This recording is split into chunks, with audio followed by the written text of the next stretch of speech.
Bonjour à toutes et tous et bienvenue à ce nouveau webinaire sur les métiers et secteurs, série de webinaires initiée par la région Bourgogne-Franche-Comté en direction des acteurs du SPRO et de l'ensemble des professionnels de l'orientation, de l'emploi et de la formation professionnelle. Nous vous proposons aujourd'hui une rencontre autour du métier d'éducateur spécialisé. Nos intervenants de ce jour, et nous les remercions d'avoir répondu positivement à notre sollicitation, sont Madame Magali Leduc-Seguin, directrice du pôle filière éducative sociale à l'IRTES de Bourgogne, Monsieur Mohamed Belgorzi, formateur filière éducateur spécialisé à l'IRTES de Bourgogne, Madame Inès Henry, étudiante en troisième année en EduxP, Madame Hélène Gugel, responsable de la formation ES à l'IRTES de Franche-Comté, Madame Karine Benoît, chargée de développement au CFA sanitaire et social de Bourgogne-Franche-Comté. Et enfin, Madame Roxane Garnier, chargée de gestion des formations sanitaires et sociales à la région Bourgogne-Franche-Comté. Je vais donc passer tout de suite la parole à Madame Leduc-Seguin qui va nous parler du contexte de ce métier. Merci à vous. J'attends donc la diffusion du diaporama pour pouvoir démarrer mes propos. Donc, ces propos vont s'appuyer sur l'enquête insertion professionnelle des diplômés des formations du sanitaire et du social avec une extraction réalisée sur la filière éducateur spécialisé. Donc, lorsqu'on étudie l'insertion professionnelle de nos étudiants en sortie 6 mois après la formation, on se rend compte qu'on est à 94% en termes d'insertion professionnelle des éducateurs spécialisés, donc en emploi. On est sur une toute petite partie à la recherche d'un emploi et on voit qu'on a peu en inactivité à ce jour. Donc, on peut dire que le métier d'éducateur spécialisé a aujourd'hui un fort taux d'insertion professionnelle. Lorsqu'on interroge également, vous voyez toujours ? Ouais.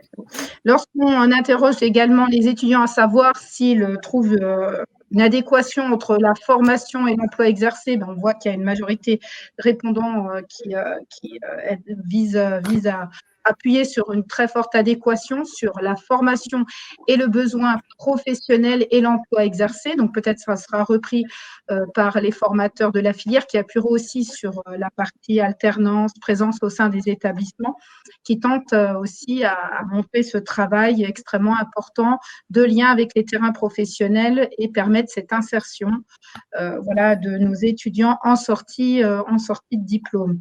On voit, ce qui est intéressant, c'est les démarches qui ont été entreprises par ces étudiants. Pour la plupart, c'est l'objet de candidatures spontanées, mais on voit quand même que les contacts pris au cours des stages, et les stages vous seront expliqués, sont importants et sont nombreux pour cette filière, donnent aussi lieu à la possibilité d'améliorer les démarches pour la recherche d'emploi ultérieure.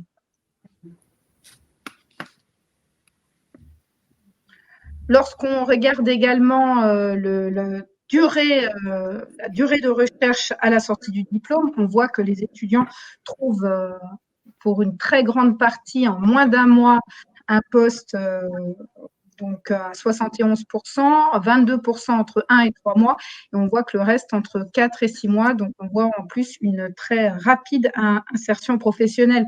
Ça, on le constate chaque année sur les filières d'éducateurs spécialisés où les étudiants trouvent très rapidement, et ce, pour la plupart du temps, même avant la diplomation, des emplois en lien avec la formation conduite.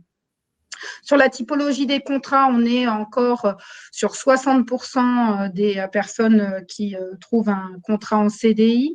On a 35% de CDD, quelques intérims. Alors là, on a deux pour tout ce qui est libéral, ce qui est peut-être, ce qui sera repris aussi encore par mes collègues, ce qui sera peut-être en lien aussi avec les difficultés que trouve le secteur professionnel aujourd'hui en termes de recrutement.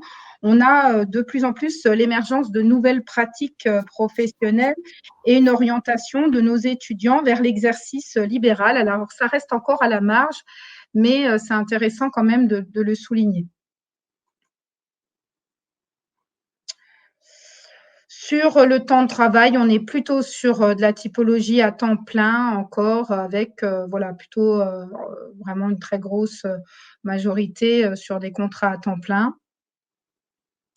Sur les structures qui procèdent à ces recrutements, voilà, c'est assez typique aussi sur l'année en question. C'est une très grande majorité dans le secteur associatif, social et médico-social, des établissements publics, des établissements privés et comme je viens de le dire, un peu d'agences d'intérim, mais ça reste quand même globalement le secteur associatif et le secteur public avec les collectivités territoriales, un petit peu la fonction publique hospitalière, mais en moindre mesure. Dans les domaines d'activité, alors j'ai regardé un petit peu les chiffres aussi des autres années. Là où la protection de l'enfance arrive en majorité cette année, il s'avère que l'année d'avant, c'était le handicap. Donc, on est globalement sur les 3 premiers domaines d'activité assez classiques que sont la protection de l'enfance, le secteur du handicap et de l'insertion. On voit quand même l'apparition de tout ce qui est action sociale et puis psychiatrie, en tout cas peut-être fonction hospitalière comme on l'a dit tout à l'heure. Ça pourra être aussi peut-être pris en lien avec la mise en stage aussi de nos étudiants. Sur la typologie employeur, mais on est surtout sur des structures en majorité plutôt inférieures à 50 salariés, mais avec quand même une importance des grosses structures. Et ça, c'est en lien quand même avec la recomposition aujourd'hui du secteur social et médico-social, avec la recomposition associative, des fusions associatives qui ont donné lieu à des regroupements et des plus grosses aussi établissements. On voit quand même qu'on a des établissements sur un quart de 100 à 499 salariés. Donc, on voit qu'il y a eu quand même des grosses reconfigurations associatives qui montrent aussi des grosses typologies d'établissements. Alors, juste peut-être pour finir, et notamment sur le recrutement, aujourd'hui, le secteur associatif et notamment les fédérations des acteurs de la branche des acteurs du social et sanitaire rencontrent aujourd'hui des difficultés de recrutement assez importantes sur plusieurs métiers. Et lorsqu'on regarde donc les résultats de l'OPCO Santé sur les intentions de recrutement, on voit que les éducateurs spécialisés arrivent en 2e position sur l'intention. Et lorsqu'on regarde les difficultés énoncées de recrutement, on voit qu'en 3e position apparaissent les éducateurs spécialisés, avant même les médecins généralistes, et on voit pratiquement voilà, apparaître désormais les éducateurs spécialisés au même titre que aides-soignants et infirmiers, professions qui étaient souvent énoncées comme de très grandes difficultés pour les établissements en termes de recrutement. Donc, un gros besoin aujourd'hui, ça fait l'objet d'une inquiétude du secteur, mais également des politiques publiques avec une évolution démographique importante, des situations de contexte économique aussi, avec un développement aussi des besoins en termes de migration, d'accompagnement de ce public migratoire. Donc, on a aujourd'hui un gros besoin en termes d'éducateurs spécialisés et les études montrent qu'effectivement, il y a des difficultés de recrutement. Voilà ce que je pouvais vous dire en termes d'insertion et de besoins de recrutement. Oui, c'est très clair. C'était très clair. Mais c'est vrai qu'on avait discuté, quand je vous avais demandé et que vous avez eu la gentillesse de participer. Moi, ce qui m'intéressait vraiment quand j'ai lu l'étude que ma collègue m'a donnée, c'était vraiment ce phénomène que de plus en plus, en fait, les EduxP n'allaient plus sur des contrats longs, mais sur des contrats courts, en fait. Ce qui se retrouve un peu sur le même phénomène que les AES. Et du coup, est-ce que c'est une question générationnelle ou parce qu'on voit qu'il y a quand même du plein temps, je sais Oui, pas. alors c'est vrai que ça fait l'objet de discussions en conseil de perfectionnement et ce, j'ai envie de dire pour toutes les filles de même niveau, hein. grade licence sur lequel appartient un éducateur spécialisé, où les étudiants nous évoquent aussi aujourd'hui le besoin d'aller découvrir plusieurs secteurs, de ne pas forcément en avoir un engagement direct en CDI. Ce n'est plus forcément le souhait de chacun de démarrer par un CDI, mais plutôt d'aller s'essayer sur plusieurs secteurs. On a des diplômes généralistes et qu'il y a aussi découvrir différents secteurs, différents publics d'accompagnement.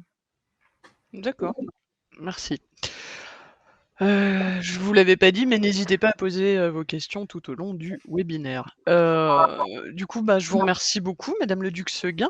J'avais aussi demandé à Monsieur Belgorzi de nous parler du métier et Madame Henry, qui l'étudiante de 3e année, de témoigner du pourquoi de ce choix de formation et sur ce métier.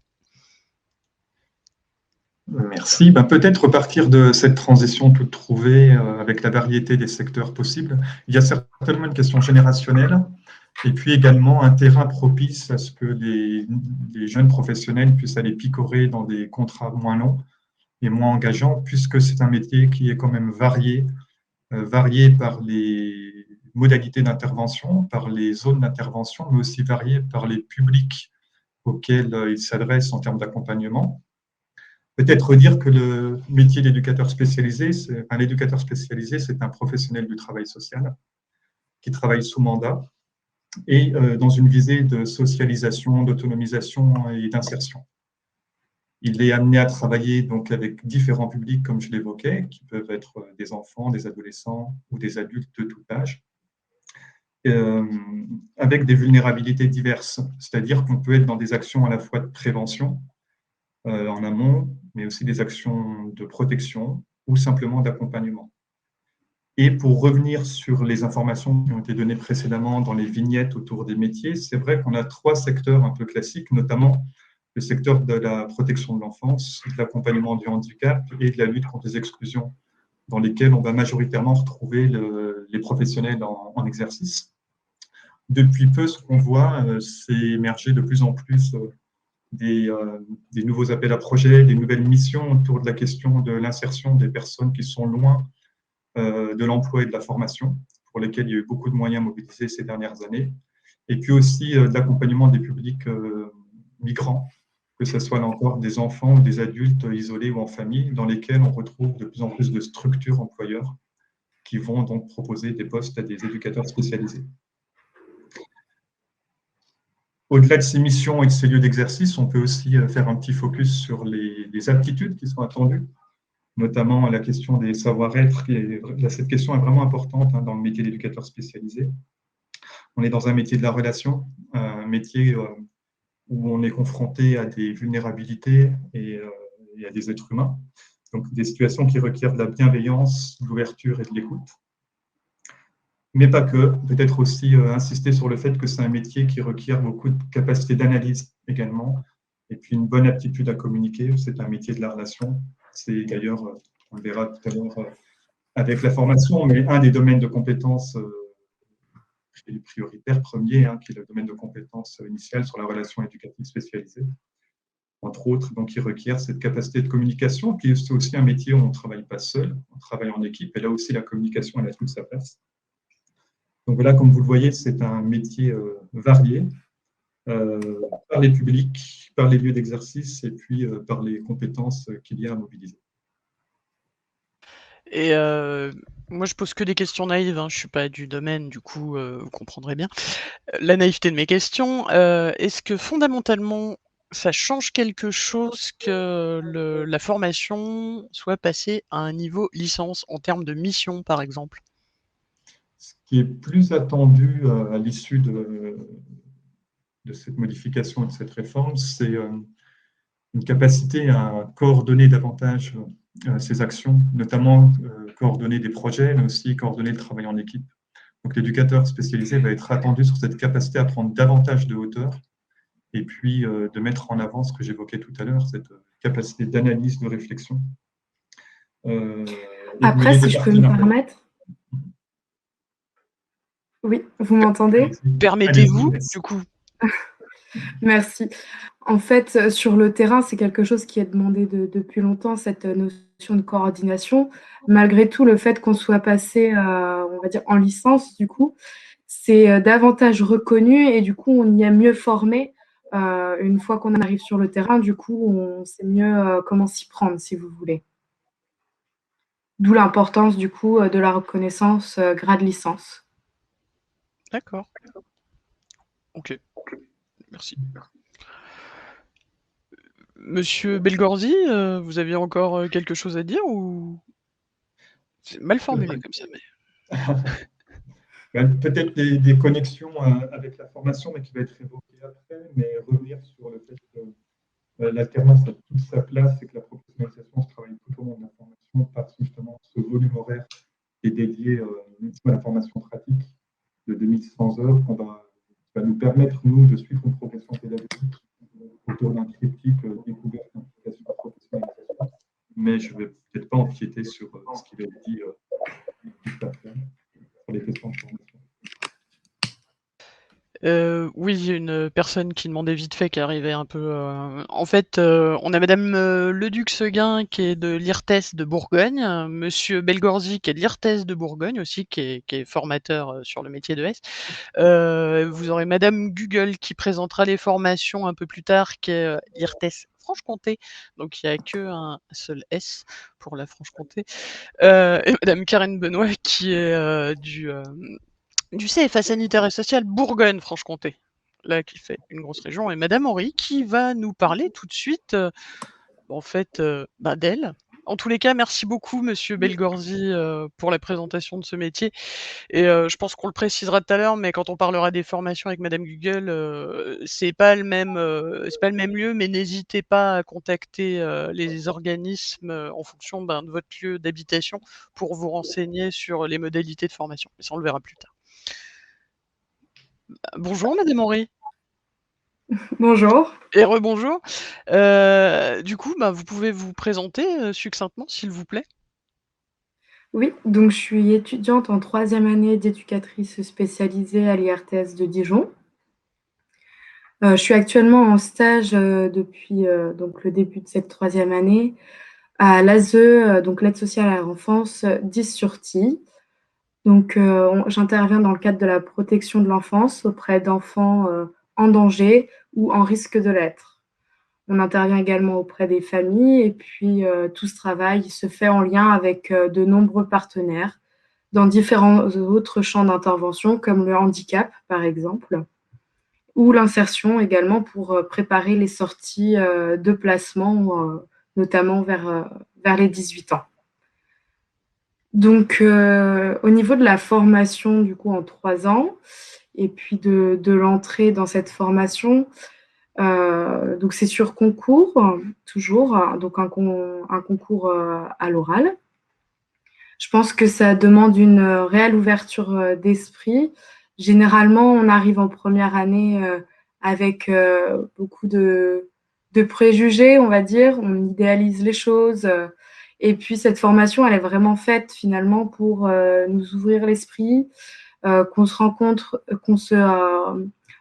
de différentes choses et du différents publics qu'on peut accompagner. C'est pourquoi on fait plusieurs stages. En première année, on en fait 2 de découverte. Ensuite, en 2e année, c'est un stage un peu plus long. Et en dernière année, alors là, c'est 28 semaines, donc c'est un stage de professionnalisation. Ça nous permet vraiment de choisir finalement dans quel secteur on veut s'orienter. Donc, de par mon parcours, j'ai choisi la protection de l'enfance. Malgré tout, on a quand même cette possibilité d'aller aussi voir d'autres structures et d'en rencontrer d'autres aussi, de par les partenariats qu'on met en place pendant nos stages. On nous demande une capacité d'autonomie, de prise d'initiative, parce que c'est relativement important. Je pense aussi que la communication, c'est primordial dans ce métier, et pour le travail partenarial, mais aussi pour les personnes qu'on accompagne. Voilà, au cours de la formation, vraiment, ça va être l'ouverture d'esprit qui serait le mot d'ordre pour moi. Et puis, voilà, on grandit au cours de ces 3 ans et ça nous permet ensuite d'arriver dans la structure qu'on le souhaite, étant donné, comme on le disait tout à l'heure, qu'il y a pas mal de débouchés. Que dire de plus si vous avez des questions, peut-être Moi, j'avais une question. Vous êtes, et puis là, c'est vraiment parce qu'il y a sans doute une méconnaissance, de ma part, hein, de la filière, et je m'adresse à tous. Vous êtes en formation initiale, en fait? Oui, c'est ça. Alors, il y a 2 possibilités. Il y a la formation initiale et puis la formation en apprentissage. Heu, En gros, la différence, c'est que dans tous les cas, on fait, un petit peu de l'alternance dans le sens où on va alterner les semaines de stage et les semaines de cours. Heu, Malgré tout, une fois qu'on est en formation initiale, on est considéré stagiaire et il y a aussi donc la question de la rémunération qui vient en jeu qu'à partir des stages de plus de 8 semaines. Ces stages, on les choisit et on peut, donc les changer, enfin, on en fait 4 différents, quoi, voire 5 si on fait le choix de partir à l'étranger. En revanche, si on est en alternance, on fait, toutes les semaines de stage au sein de notre entreprise, chez notre employeur. Et donc là, on n'a pas non plus nos vacances. En fait, c'est toutes les semaines où on n'est pas, à l'école, en regroupement, on est chez notre employeur et puis après on a nos 5 semaines de vacances, lambda et on est considéré, salarié en formation, si je me trompe pas. Et du coup, vous, enfin, j'ai bien compris, pourquoi EduxP, en fait? Parce que ça a l'air quand même d'être un métier, compliqué. Enfin, moi, de mon point de vue extérieur, je le juge comme difficile et enfin, je le juge. Je l'évalue un peu comme compliqué et difficile, surtout que là, vous êtes dans une branche qui est un peu chaude, quoi. Protection de l'enfance, c'est tendu. Bah, alors il y a aucune branche qui est simple, hein, il y a toujours des problématiques dans chacune d'entre elles. Heu, Après, moi, personnellement, la protection de l'enfance, c'était un vœu depuis, longtemps. J'ai, grandi, au sein d'une famille qui travaillait, dans la protection de l'enfance. Donc j'avais déjà conscience de beaucoup de choses et j'avais déjà peut-être, moins d'a priori que ceux qui ne connaissent pas le domaine. Donc c'est vrai que, c'était une vocation, que je souhaitais, depuis longtemps et je suis arrivée directement post-bac, pour cette, formation. Donc ce qui est assez, rare, c'est vrai, puisque généralement on attend, des étudiants qui ont vraiment un parcours enfin, hem, un projet professionnel, assez précis et des fois ça demande du temps. Voilà, quand on sort, de lycée, ça peut être un peu plus long pour construire ce projet. Mais en tout cas, voilà, c'était un vœu qui m'était, cher et depuis longtemps. D'accord. Bah, et quand je vous parlais de formation initiale ou autre, c'était la formation continue. C'est-à-dire que c'est des gens qui faisaient peut-être un autre métier ou moniteur, éducateur par exemple, et qui ont repris des études a posteriori. C'est dans ce sens-là et j'étais quand même étonnée que vous y soyez. En plus, vous le dites, aller directement au post-bac, oui, là, ça sent la conviction, pleine et entière. Mmh mh. Bon, en tous les cas, merci beaucoup. Enfin, c'est Je un vois peu juste qu'il y a d'autres petites questions sur le côté, ouais si jamais je peux y répondre. On vous demande, et du coup, qui veut prendre la parole? Quel parcours professionnel possible, pour celui ou celle qui veut évoluer en entrant dans le métier d'éducateur spé? Quels sont les postes, métiers en lien avec EduxP? Qui se lance? C'est-à-dire, une fois qu'on est éducateur spécialisé, quel métier on peut faire par la suite, c'est ça? C'est ça. Les C'est ça? potentiels débouchés, où est-ce qu'on peut se diriger derrière ou Bah, alors si je peux me permettre, du coup, déjà quand on est éducateur spécialisé, tout à l'heure ça a été dit, hein, le métier il tend à évoluer. Alors certes avec voilà, avec, l'évolution, avec l'arrêté de 2018 où maintenant le diplôme est passé, bac+3, le métier évolue dans le sens où effectivement on confère des missions un peu plus hautes pour les éducateurs spécialisés, c'est-à-dire, voilà, des métiers de coordination, de référent 2, où là, effectivement, je pourrais reprendre les termes de mon collègue, les éducateurs prennent plus de hauteur. Donc déjà, en tant que tel, dans le métier, on évolue. Ensuite, si on veut passer à un palier, un niveau supérieur, il y a la formation CAFERVIS pour tout ce qui est chef de service. Et ensuite, vous avez au choix le CAFDES ou ou DUS. Et encore, voilà, ça c'est vraiment propre aux IRTS. Pour autant, il est tout à fait possible de faire un Master 1 ou Master 2 aussi dans des universités qui proposent des diplômes aussi avec le même, on va dire, les mêmes attendus. C'est pour dire que voilà, l'IRTS, et là, on va dire que je ne fais pas la promotion de l'IRTS, c'est pas bien, mais c'est pour dire que voilà, c'est pas que les établissements de travail social qui peuvent en tout cas permettre de déboucher sur des métiers dits d'encadrement et de responsabilité. Merci. Voilà. Du coup, est-ce que des formations psycho ou socio, moniteurs, EduxP, AES ou MP ou sont nécessaires pour entrer sur la formation EduxP ou pas? C'est un concours. C'est un concours. Aidez-moi. Ah Oui, en effet, oui, c'est un concours. c'est un concours. C'est un process Et puis, c'est d'admission également sur sélectif. dossier. On se le refait? Une C'est seule un- personne. Alors, je vais vous dire, c'est un processus d'admission sélectif. C'est-à-dire qu'il y a un nombre de places, et notamment pour la formation initiale, dans le cadre effectivement d'une organisation et d'un agrément qu'on a avec les régions. Donc, un nombre de places ouvertes avec plus de personnes qui demandent des places que de places disponibles. Donc, ce que vous entendez dans le concours, c'est plutôt la sphère sélective du processus d'admission. Donc, l'admission aujourd'hui dans le cadre de la réforme des grades de licence. C'est donc une étude de dossier de candidature avec donc une partie des dossiers aujourd'hui pour la formation initiale et l'apprentissage qui passe par Parcoursup, suivi complété par un entretien, donc ce qu'évoquait Inès, un oral, visant à apprécier les aptitudes à l'exercice du métier. Ok, merci. Mais est-ce que du coup de faire une certaine forme d'étude préalable autre où on s'était dit tiens j'ai envie de devenir psycho ou sociologue et on se dit non EduxP en fait c'est ma voie a posteriori, est-ce que c'est un plus ou pas? Alors, je peux répondre, oui, si vous voulez.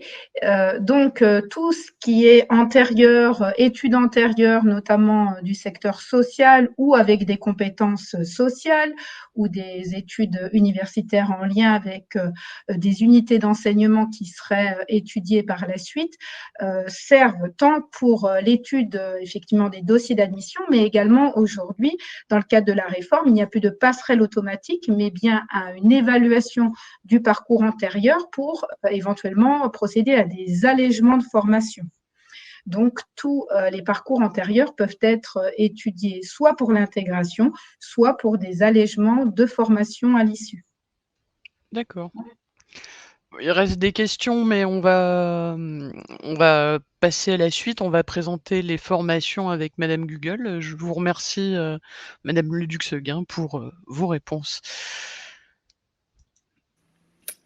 Oui, alors c'est Madame Gugel, hein. C'est pas Madame Pardon, Google. je sais pas, mais On va virer sur Google et ça va être très vexant. non, mais ça c'est va me mon côté rappeler, Grand Est, en fait. J'ai un attachement pour les petits villages type Réningue ou des choses comme ça. Du coup, après, j'ai un... Voilà, c'est... Pas de souci. Désolée. Pas de problème. Est-ce que vous, du coup, enfin, j'ai fait un petit PowerPoint, mais Vous en avez fait deux. Vous très... voulez la plaquette ou le PowerPoint? On oublie la plaquette, je pense, vu le contexte, mais le PowerPoint est bien. Bon, du coup, j'ai pris pour l'IRTS de Franche-Comté, hein, mais c'est exactement la même chose pour mes collègues de Dijon. Donc, du coup, c'est moi qui passe les flèches, d'accord. Donc, voilà, c'était pour une petite présentation rapide du métier, mais qui a été faite. Donc, je vais passer là-dessus et il pourra également être diffusé hein, en parallèle. Donc, la formation. Donc, effectivement, il y a la formation dite théorique qui est répartie sur 1450 heures pour les 3 années de formation et vous avez 2100 heures de formation pratique. Ça, c'est pour la formation initiale. Effectivement, la formation est découpée en 4 DC, donc 4 domaines de compétences. Pour les anciens, c'était les DF, domaines de formation. Donc, comme ça a été dit précédemment, le DC1, c'est la relation éducative spécialisée, c'est le cœur de métier. Donc, pas que les 3 autres DC sont inintéressants, au contraire, hein, ils sont complémentaires, mais le DC1, c'est le gros morceau de la formation en éducateur spécialisé. Vous retrouvez ensuite le domaine de compétence numéro 2, tout ce qui a trait à la conception et conduite de projets éducatifs spécialisés. Ce qui fait aussi un lien avec nos propos précédents, avec l'éducateur qui tend aussi à avoir plus en plus de missions liées aussi à tout ce qui est coordination, référent. Vous avez ensuite le domaine de compétences 3, hein, ça a été dit tout à l'heure par Inès, hein, la communication, elle est primordiale. Effectivement, vous travaillez avec de l'humain, hein, vous n'êtes pas derrière votre ordinateur jour et nuit.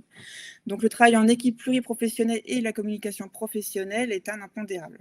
Et ensuite, le DC4, donc domaine de compétences liées aux dynamiques interinstitutionnelles, partenariats et réseaux.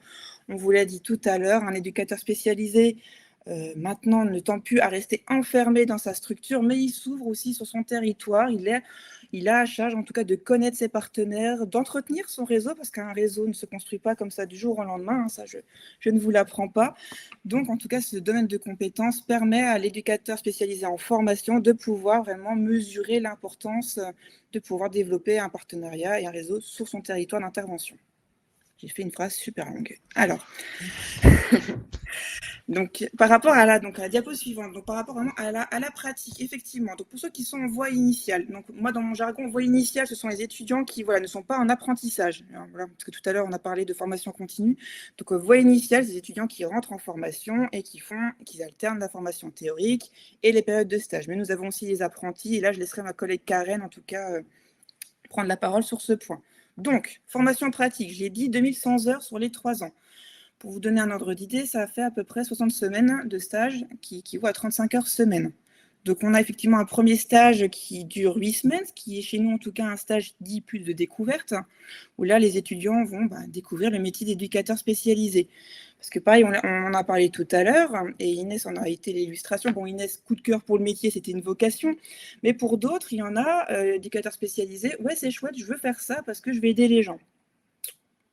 D'accord. Donc, ce premier stage, souvent, ça peut être aussi, je vais le dire comme ça, une claque pour les nouveaux étudiants, parce que finalement, ils se rendent compte que le métier d'éducateur spécialisé, c'est pas juste aider les gens. C'est vraiment faire un accompagnement poussé, c'est aussi répondre à des demandes de plus en plus croissantes, de voir aussi, on va le dire comme ça, la misère sociale, de pouvoir finalement, les personnes en situation de handicap, c'est pas juste faire des activités comme ça pour les occuper, non, c'est tout un travail vraiment éducatif complet, et c'est souvent suite à cette première période de stage où on a des fois des étudiants qui préfèrent mettre en pause leur parcours de formation ou tout simplement arrêter. Voilà. Pour l'autre période de stage, donc en tout cas chez nous à l'IRTS, c'est un stage lié au fameux domaine de compétences 4 dont on a parlé précédemment, sur tout ce qui est partenariat et réseau, où les étudiants vont intervenir pendant 6 semaines sur des structures qui n'ont pas vocation de prime abord à accueillir des éducateurs spécialisés, mais qui ouvrent leurs portes pour donner, on va dire, une commande aux étudiants pour effectuer un diagnostic de territoire, pardon. Et là, c'est plutôt intéressant parce que souvent, les étudiants, quand ils rentrent en formation, on est vraiment, comme on l'a dit, dans le cœur de métier, ils n'ont pas encore cette ouverture sur le territoire. Donc là, ce stage de 6 semaines leur permet justement de travailler sur la mise en place de projets, de voir aussi quels sont les enjeux sur le territoire sur lesquels ils interviennent. Donc c'est un stage chez nous qui s'appelle le stage collectif DC4, stage territoire. Et c'est plutôt... les étudiants, généralement, l'abordent avec appréhension parce qu'ils se disent « Mon Dieu, à quelle sauce on va être mangé? Qu'est-ce qu'on va faire? On va être un peu perdu. » Et finalement, à la fin de ces 6 semaines, ils se rendent compte que ça a été plutôt pertinent de le faire dès la première année, en tout cas, pour pouvoir justement aborder la suite de leur stage de manière un peu plus serein. L'autre période de stage dure 17 semaines. Il a lieu en 2e année. Donc là, on n'est plus sur un stage découverte. On est vraiment sur un stage où maintenant, il faut mettre en œuvre ce qu'on a acquis, en tout cas pendant la première année de formation. Et enfin, la dernière période de stage, qui est donc un stage le plus long, le stage de 29 semaines, stage de dernière année, où là, les étudiants sont plongés quasiment l'entièreté de leur 3e année sur un lieu de stage où à la fin, effectivement, doit sortir le fameux mémoire. Je précise aussi que le mémoire n'est pas la finalité de la formation éducateur spécialisé. Les étudiants sont sont évalués tout au long de leurs 3 années de formation. Donc le mémoire, c'est sûr, c'est le morceau auquel tout le monde pense. Pour autant, les étudiants doivent valider à la fois des crédits ECTS, comme à l'université. Les étudiants doivent avoir 180 crédits ECTS à la fin des 3 ans de formation, et ils doivent également valider l'ensemble de leur domaine de compétences. Voilà. J'ai oublié de cliquer sur la flèche. Bon, ça c'était, en tout cas, c'est l'adresse, les contacts là pour l'IRTS de Besançon. Donc ça, on peut l'enlever. Je ne sais pas comment on fait. Je retire. Oui. Voilà. Voilà. Donc tout ça pour dire en tout cas que pour la formation, on va dire initiale, effectivement, donc il y a une sélection qui est faite sur dossier. Donc j'ai lu un transversal et les questions dans le chat. Sachez en tout cas que ce qui doit vous motiver pour postuler chez nous, c'est vraiment de travailler le projet professionnel.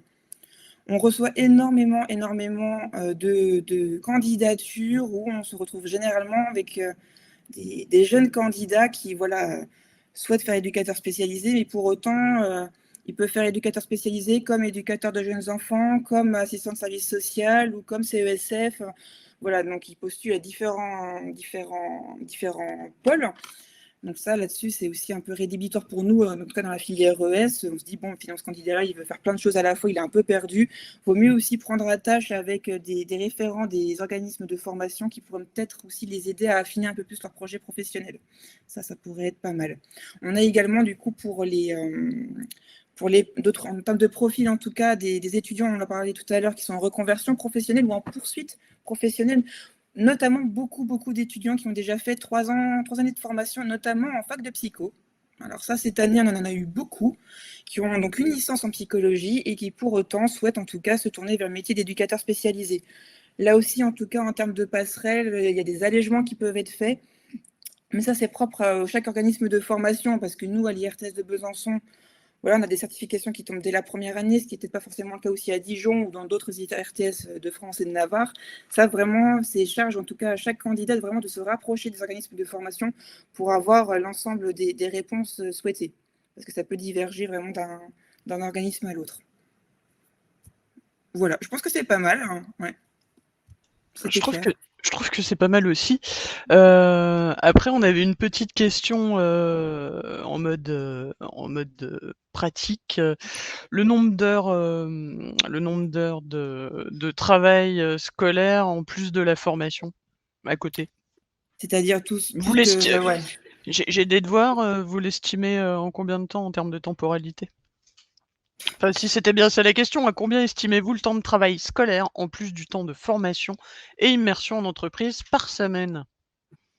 Alors, il faut savoir aussi que dans la programmation, en tout cas des... je m'entends en écho. Pour la programmation, dans la programmation des cours, donc il y a les cours théoriques, mais en parallèle, il y a également des temps dits d'auto-formation ou des temps de travail personnel qui sont vraiment estampillés dans les plannings. Ça permet aux étudiants justement de pouvoir s'organiser, notamment pour tout ce qui est travaux de groupe. Donc là, ils peuvent repérer facilement sur la semaine, je dis au hasard, la semaine du 14 mars, on est en auto-formation. Bon, en tout cas, on va pouvoir prendre ce temps-là pour travailler ensemble ou travailler de manière individuelle.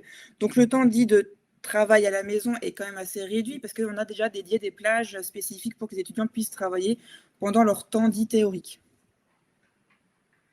Je pense que ça dépend de chaque étudiant, on ne peut pas vraiment l'estimer. Je ne sais pas si c'est la même chose chez vous, mais en tout cas, nous, à Dijon, on n'a pas de partiel.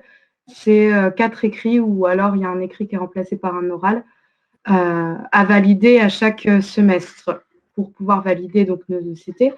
Et ça remplace les partiels. Donc après, libre à chaque étudiant de passer tant d'heures sur ses écrits. C'est vraiment propre à chacun. D'accord, merci. C'était clair. Enfin, j'espère que ça a répondu à la question. Il y a un merci. Du coup, il y avait aussi une question. On va enchaîner avec l'alternance. Je sais pas, Madame Benoît, si. Merci, Madame Gugel.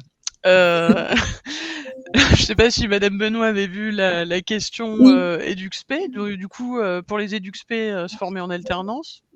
Alors, tout le temps dans la même boîte ou pas? Oui. Alors déjà, en fait, alternance en soi, la formation éducateur spécialisé est déjà en alternance, dans le sens où il y a une partie théorique et une partie pratique. Voilà. L'alternance, ça peut être aussi en contrat de professionnalisation. Hein. Voilà. Bon, ouais. Alors, donc, pour le contrat d'apprentissage. Donc, effectivement, le contrat d'apprentissage, c'est un contrat de travail qui permet de se former à un métier en intégrant vraiment le monde du travail. Ce contrat d'apprentissage, il doit être dans l'idéal au début de la formation, mais il doit englober en fait toute la durée de la formation. C'est-à-dire que là, pour l'éducateur spécialisé, un apprenti doit avoir un terrain employeur sur ses 3 ans et jusqu'à la certification. Pour répondre à la question effectivement d'Aurélie Girard, il y a un stage de 8 semaines, ce qu'on appelle un stage hors terrain employeur. Donc, en plus, là, j'ai mes collègues de l'IRTES et de l'IRTS, donc si je me trompe, attention. Donc, qui permet justement de sortir de son terrain employeur et de voir d'autres publics. L'objectif de ce stage hors terrain employeur, même pour éducateurs de jeunes enfants, c'est le même système, c'est de voir un autre public, une autre façon de travailler, d'autres pratiques. Voilà. Donc, ce qui permet effectivement de couvrir et d'avoir une vision globale du métier. Et donc, c'est à voir avec soit l'IRTES ou l'IRTES, donc le centre de formation, qui va faire vraiment selon votre parcours et le stage où vous êtes, enfin l'apprentissage où vous êtes, en fait, pour voir quel lieu de stage hors terrain employeur. Je ne sais pas si j'ai été claire, du coup. Je crois qu'on a perdu... Non, on ne me perd jamais, mais mes collègues sortent du bureau, ça devient gênant. Ah. Non, moi j'ai compris. C'est bon, ok. Du coup, je peux enchaîner sur l'apprentissage. Ok. Donc, juste un petit rappel sur notre CFA sanitaire et social, très rapidement. Donc, c'est un CFA qui a une particularité, c'est un CFA qu'on appelle hors les murs. C'est-à-dire qu'on ne forme pas, on va dire, nous-mêmes nos propres apprentis. On travaille avec des écoles et des instituts qui sont agréés pour former au métier du sanitaire et du social, donc notamment avec l'IRTES et l'IRTS. Donc, c'est ces écoles-là qui s'occupent de toute la sélection et de toute la formation. Donc, ils sont garants du côté tout ce qui est pédagogique. Nous, le CFA, on vous accompagne à trouver un employeur. Donc, on vous accompagne à trouver à faire votre CV, votre lettre de motivation et suivant aussi votre projet professionnel, parce qu'on travaille avec vous, avec les postulants, parce que nous, on appelle ça des postulants, votre projet professionnel et de bien définir aussi quel type de public, quel type de structure vous conviendrait pour faire votre lieu d'apprentissage. Pour être apprenti, il faut être âgé au maximum de 29 ans. Alors, il n'y a pas de limite d'âge pour les personnes qui ont une reconnaissance de travailleurs handicapés ou les sportifs de haut niveau. Donc, si Griezmann ou Mbappé veulent se reconvertir, ils peuvent, pour le coup, dans les métiers d'éducateur par la voie de l'apprentissage. Ou les personnes qui ont un projet de création d'entreprise, mais dans notre secteur, c'est quand même assez rare. Un contrat d'apprentissage, donc c'est un véritable contrat de travail, c'est-à-dire que vous toucherez, un apprenti touche un salaire, donc en fonction de son âge et de sa progression dans le contrat. Donc à titre indicatif, les personnes qui sont entre 18 et 20 ans vont toucher la première année 43% du SMIC, puis après la deuxième année 51% et la troisième année 67% du SMIC. Donc, ça, c'est le salaire minimum. Après, un employeur peut bien dire, non, l'apprenti, moi, je vais me baser sur ma grille de la convention collective. Donc, toutes les parties, un apprenti, pendant en fait que les collègues en formation initiale sont en stage ou en vacances scolaires, l'apprenti, du coup, lui, sera sur le terrain employeur. Donc, ce qui lui permet en fait vraiment d'être un peu plus intégré dans l'équipe et dans la structure et de me prendre en responsabilité vraiment au fur et à mesure de son parcours et vraiment aussi d'être force de proposition. Qu'est-ce que je peux vous dire? Comment on devient apprenti peut-être? Donc, vous contactez notre CFA le plus tôt possible, même si c'est juste un début d'idée de projet.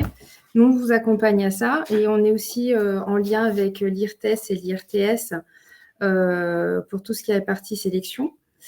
Donc, on vous accompagne à trouver un employeur. Vous devez bien sûr passer les sélections de l'IRTES et de l'IRTS. Vous ne pouvez pas devenir apprenti, même si vous avez une promesse d'embauche, si vous n'avez pas été sélectionné dans ces deux écoles, enfin dans l'une des ces deux écoles. Le CFA vous accompagne tout le long du contrat d'apprentissage. Ce n'est pas juste une fois que vous avez eu votre contrat, on vous accompagne aussi tout du long. Donc, il y aura une visite d'installation que l'on fait avec les formateurs de l'IRTES ou de l'IRTS. Donc, c'est-à-dire qu'on vient sur le terrain employeur et on voit comment se passe l'intégration chez votre terrain employeur. Et aussi, on rebalaye aussi les attentes et les devoirs de l'apprenti, de l'employeur et les attentes de la formation. Voilà dans les grandes lignes. Je ne sais pas, est-ce que vous avez des questions sur le contrat d'apprentissage? Moi, j'ai une question très... Oui. j'ai toujours des questions bêtes et on va me dire: «Mais tu pas bossé Non, mais tes j'ai peut-être dossiers». pas tout dit en même temps. Donc, C'est que en apprentissage? Il y a pas de contrat de pro? Ah si! Ah! Ah! Mais du coup, oui, mais nous, en tant que CFA, on ne s'occupe pas du contrat pro. Ah! Nous, c'est Bah, que voilà que l'apprentissage. Bah oui. j'ai vraiment posé une question bête. Non, non, Heu, du juste pour coup vous dire, le contrat d'apprentissage, il peut commencer ici 3 mois avant le début de la formation. Voilà. OK. Il y a une question d'une personne qui Oui. dit: «Est-il facile de trouver un contrat d'apprentissage ou de professionnalisation?» sachant, on le répète, que le contrat de professionnalisation, c'est après 29 ans révolus. Donc, madame, je pense que vous serez, dans le cadre d'un contrat de professionnalisation. Et comment on Alors fait du coup, pour un contrat alors de pro? bah, faut peut-être voir aussi avec, l'IRTES ou l'IRTS. Je crois qu'ils ont plus l'habitude des contrats pro. Pour le contrat d'apprentissage, est-ce que c'est facile? Alors généralement dans les métiers du sanitaire ou même du social, je veux dire, c'est assez facile, mais après ça dépend aussi du territoire, et aussi de la mobilité des apprentis. Un apprenti qui a un véhicule, enfin qui a un permis et un véhicule, c'est beaucoup plus simple et il y a dans certains territoires, le Jura par exemple, parce que Non, c'est moi. On a coupé le Vous avez coupé le micro. On vous alors entend. vous avez été arrêté où pour le coup? Vous avez fait dans le Jura et je sens que ça allait pas être très sympa pour le Jura. Ah bah voilà, c'était pour vous imiter comme s'il y avait une coupure de réseau. Non, en fait, il y a certains territoires où c'est un peu plus compliqué, et ça dépend aussi vraiment du projet, du personnel, professionnel en fait, du postulant et du futur apprenti. Donc il faut vraiment qu'il soit bien travaillé. Et du coup, IRTES ou IRTS ou les 2 pour, le contrat de pro, on fait comment si on veut faire un contrat de pro? Est-ce que vous accompagnez les gens pour, parce que le nerf de la guerre, des fois, c'est de trouver un employeur aussi. Qui se jette à l'eau? Ah, je sens que j'ai posé une question un peu, Non, handicapante. je peux répondre. Le contrat de pro, souvent, c'est l'employeur qui nous contacte avec la personne directement pour obtenir soit un devis, soit les modalités de l'alternance, le planning de formation. Donc, nous, on est à l'interface entre la demande de l'employeur, mais on ne fait pas l'intermédiation entre, comme pourrait le faire le CFA, entre une recherche d'apprentissage et une recherche de contrat de professionnalisation. Souvent, on est contacté directement par l'employeur. D'accord, mais par exemple, une personne serait intéressée, c'est pas du tout son domaine, il y a vocation parce que rencontre, discute avec des proches et cetera et elle sait vraiment que voilà, c'est peut-être ce métier-là qu'elle veut faire.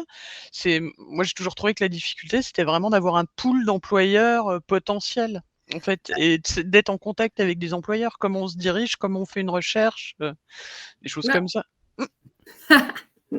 Madame, je lève la main. Alors, le CFA, enfin, après, fait partie aussi de nos missions en tant que chargé de développement. C'est déjà trouver, d'aller vers d'autres, enfin, des structures du sanitaire et du social justement pour promouvoir l'apprentissage.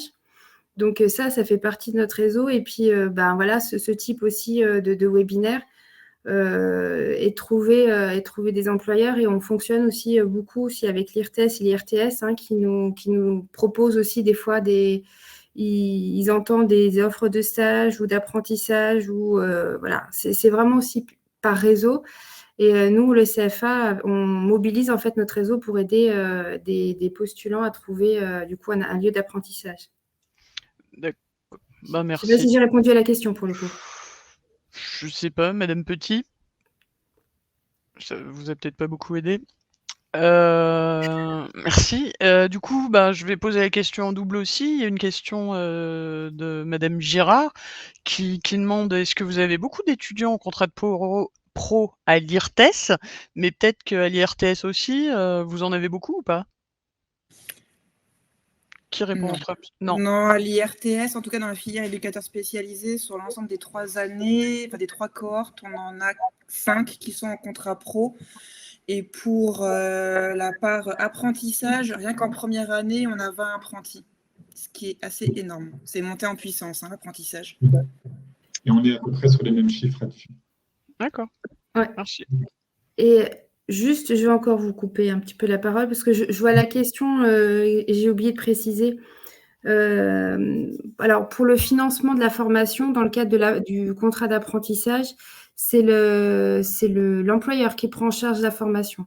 Donc, c'est un des avantages de l'apprentissage. Donc là, c'était la question, c'est pour le contrat de pro. Mais Ouais, après, mais moi, je suis pas à fond dessus. Mais je trouverai la réponse et je la donnerai. Je vous l'enverrai. Personne qui a posé la question. Voilà, merci. Je vais maintenant passer, merci beaucoup, Madame Benoît. Je vais passer la parole à Madame Garnier. Rebonjour Madame Garnier. Donc sur les financements régions et les dispositifs, mis en œuvre, pour, financer la formation des DUXP. Donc, effectivement, la région intervient sur la formation éducateur spécialisé. Donc, la première mission est d'autoriser et de fixer les quotas pour l'IRTS de Besançon et l'IRTS de Dijon.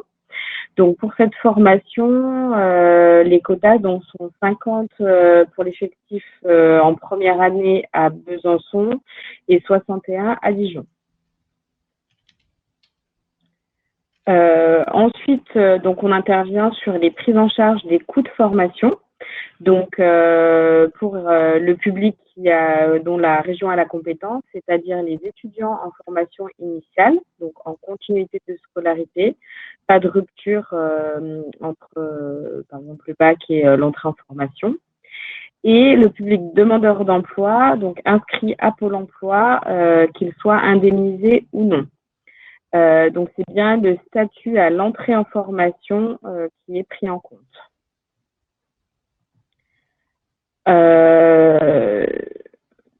Donc, sur les aides individuelles, la région donc participe pour les étudiants en formation initiale. Donc, on a mis en place les bourses qui sont attribuées sur critères sociaux. Dont donc on s'est calé sur le calendrier du Crous et donc les étudiants peuvent dès à présent par exemple faire leur demande pour la rentrée de 2022-2023. En revanche, pour les publics demandeurs d'emploi, c'est une formation qui n'est pas éligible à la rémunération des stagiaires, Donc seuls les éventuels droits à Pôle emploi peuvent être mobilisés. Et donc, je précisais sur le statut à l'entrée en formation parce que, par exemple, un demandeur d'emploi qui aurait des indemnités Pôle emploi pour sa première et sa deuxième année et ses droits s'arrêteraient en cours de formation, il n'est pas possible de basculer sur une bourse du conseil régional, par exemple, pour la dernière année.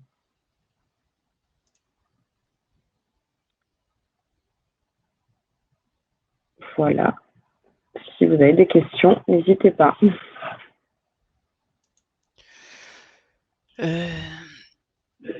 Moi, j'en ai une. Du coup, il n'y a pas de prise en charge rému-région comme sur les autres non, ou j'ai pas compris.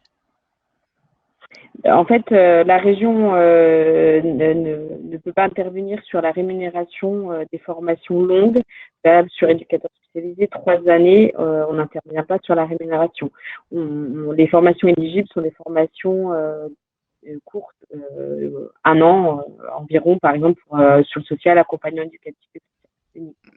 D'accord. Du coup, en fait, les contrats en alternance, c'est bien. Si par exemple, ouais, c'est soit formation initiale avec potentiellement une bourse sur critères sociaux, ou alors l'alternance, parce que c'est 3 ans quand même. Et même si ou quelqu'un qui a suffisamment de droits, qui a suffisamment ouvert de droits pour l'emploi pour bénéficier de ses droits dans la formation. Je suis pas sûr qu'un si les droits Pôle emploi, ça dure pas. Ça dure pas. Ça doit être 2 ans, je pense. Ouais, c'est ça. C'est. Et après voir si, après à voir avec Pôle emploi si la formation est éligible à la rémunération de fin de formation. Oui. C'est pas fou. Et du coup, est-ce que, merci, c'était clair. Il me semble que oui. Pardon, j'interviens, mais je sais que j'entends certains collègues de formation en parler, et je crois que c'est éligible à. Oui, je pense aussi sur rémunération de fin de formation. Ok. Merci tous. Enfin, moi, ça me semble un chouette métier. Comme d'hab, j'assiste toujours à des webinaires. Enfin, j'assiste. J'y participe d'ailleurs. J'ai l'impression que tout le monde me présente toujours des métiers super où on fait toujours plein de trucs. Celui-là, il a l'air quand même balèze parce que de l'encadrement et tout et de la sociabilisation au quotidien, surtout vu les missions qu'il y a derrière, je dis chapeau. Je vous remercie toutes et tous pour votre intervention. Je vous ai mis un lien vers un questionnaire d'autosatisfaction sur le chat. Merci aux gens qui ont assisté à ce webinaire d'y répondre, s'il vous plaît. Merci beaucoup. J'espère que ça vous a un peu plus ouvert, et si vous avez des questions, n'hésitez pas. Je pourrais toujours transmettre ces questions à nos intervenants, que je remercie vraiment encore une fois pour la limpidité de leurs propos, et que dire de plus? Merci. Et je vous souhaite à toutes et tous un très bel après-midi, et à bientôt pour un webinaire sur la sylviculture.